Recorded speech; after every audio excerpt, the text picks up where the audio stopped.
Jamaica is plagued with the issue of missing children, and while there are fewer reports made each year, the figures remain startling. Statistics from the Missing Persons Monitoring Unit of the Jamaica Constabulary Force (JCF) state that as at June 24, 2019, 727 reports of missing children were received for the period January to May 2019. 492 of those children have been accounted for.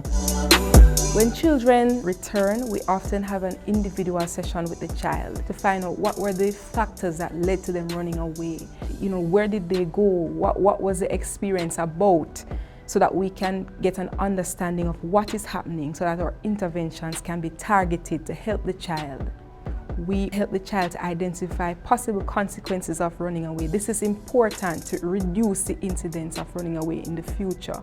We try to increase their motivation to work towards their goals and towards positive behavior change. Some children, they have low motivation towards changing. They're mostly focused on getting instant gratification and just trying to fit in with peers and pleasing themselves. They don't have a view of the long-term consequences of their actions and how their behaviors can be hurting their goals.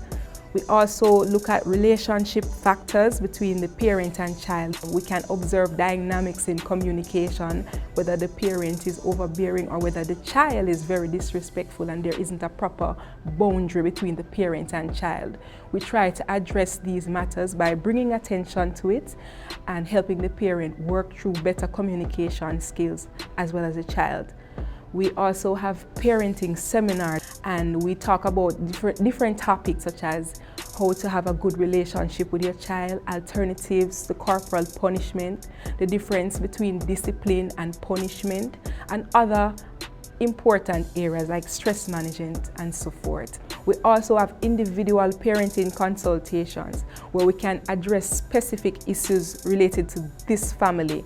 So the parent might be having financial stressors, issues with stress, managing work, their relationship problems, and the child's behavioral problems.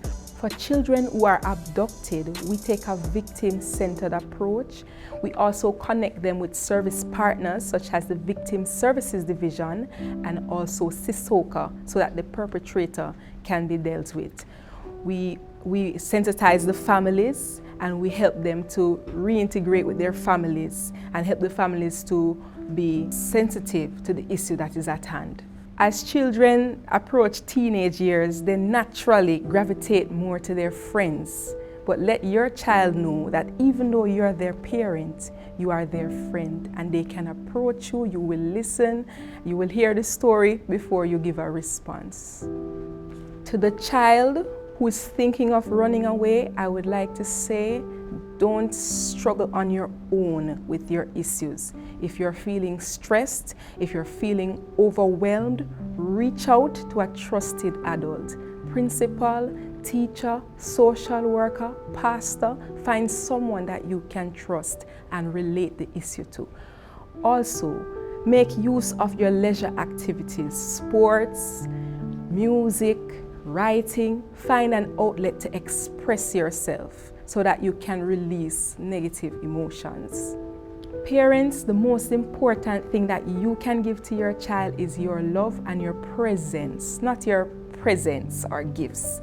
Spend time with your child. Take an interest in what they're doing. Visit the football match. Take some time off.